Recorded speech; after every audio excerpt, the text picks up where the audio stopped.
les fondamentaux du B2B, les 5 modèles d'affaires B2B.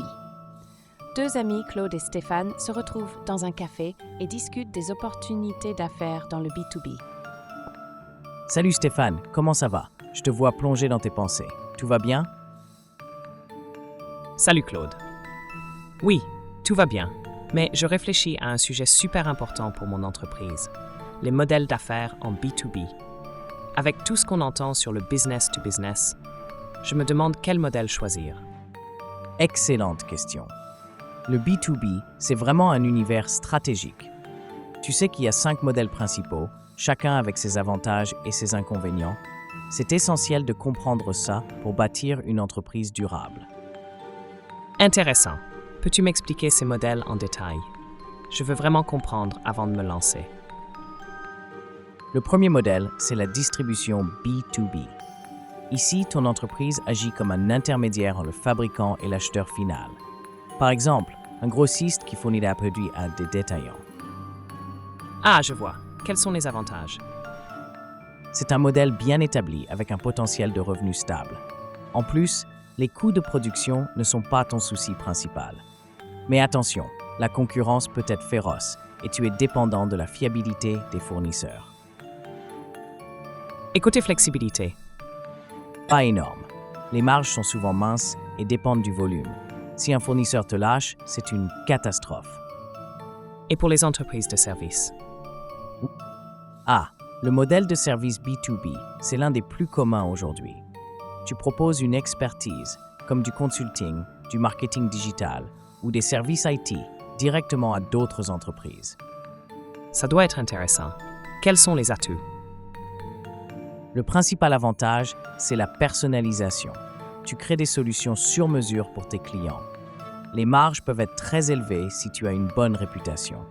Mais il y a des inconvénients. C'est souvent très exigeant en termes de temps et tu es limité par le nombre de clients que tu peux gérer. Donc ce modèle peut être difficile à scaler, non? Exactement. Si tu veux croître, il faudra soit recruter, soit développer des services plus standardisés. Et les plateformes comme Alibaba ou Amazon Business, elles entrent dans quel modèle? C'est le modèle de plateforme B2B. Ici, ton entreprise joue le rôle d'intermédiaire numérique, en connectant des acheteurs et des vendeurs. Ça semble super moderne.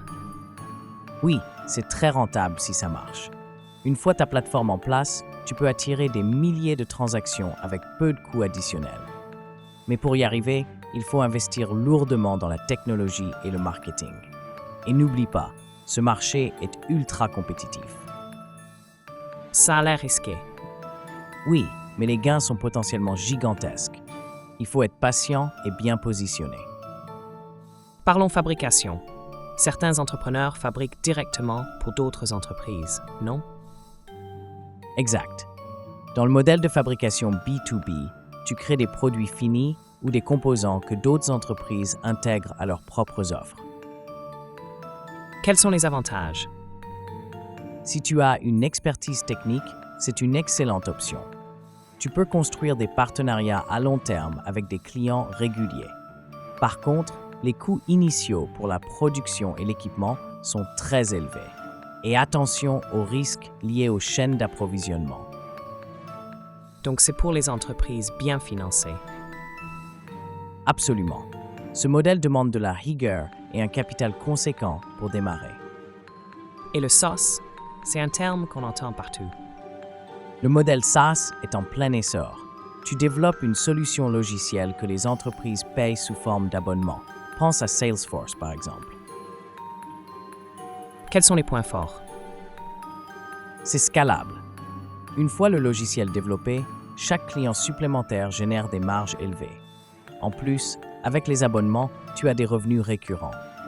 Mais le défi, c'est de créer un logiciel qui apporte une réelle valeur et de gérer les coûts initiaux de développement. Et l'acquisition de clients?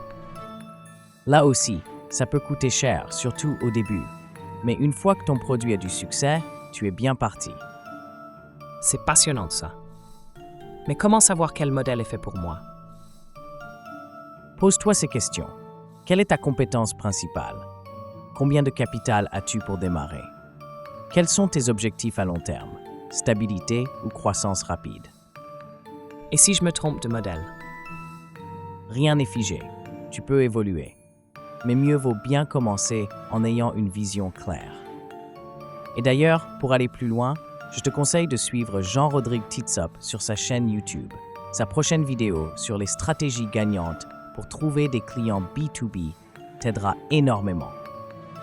Ah super, je vais m'abonner immédiatement. Merci Claude. Avec plaisir. Le B2B, c'est une aventure, mais avec les bonnes informations et stratégies, c'est passionnant.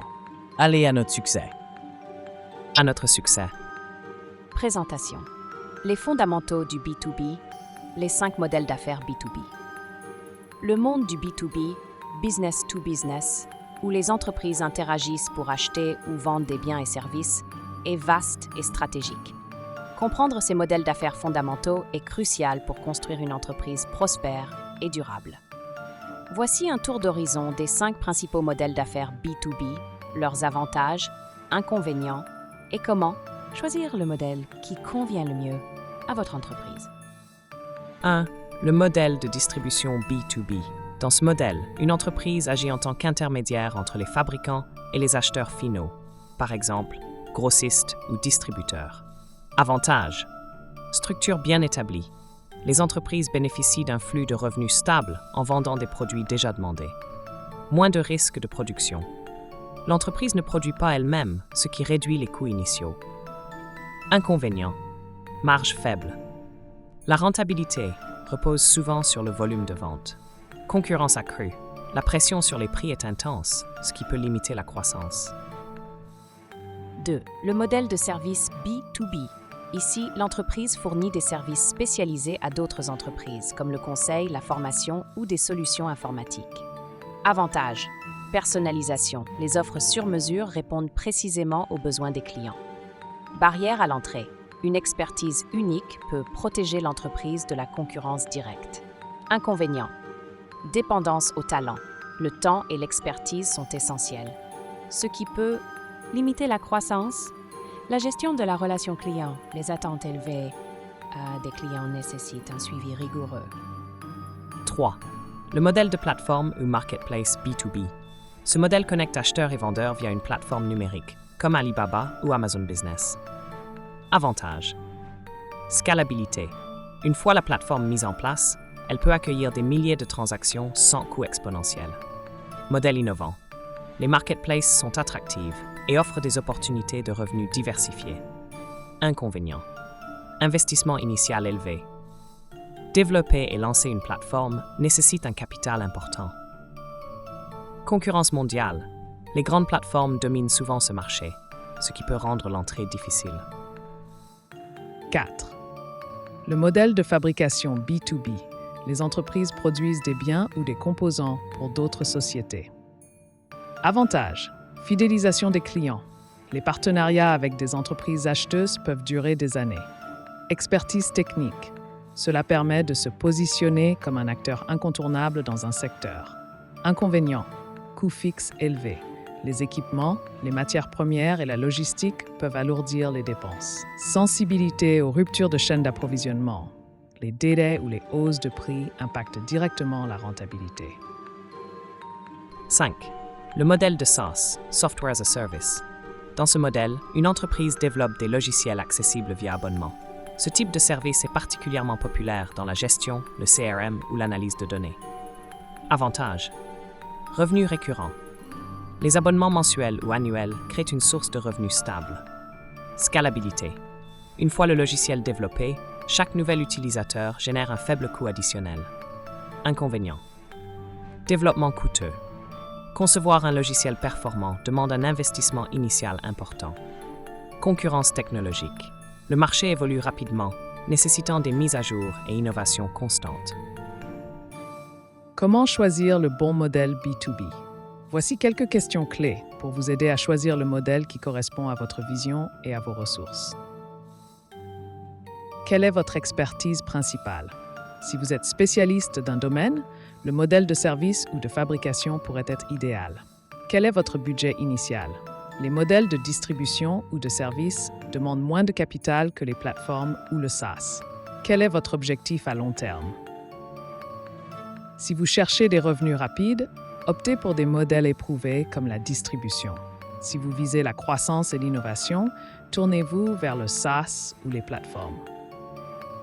En conclusion, les modèles d'affaires B2B offrent des opportunités variées, mais chaque choix implique des stratégies spécifiques et des défis à relever.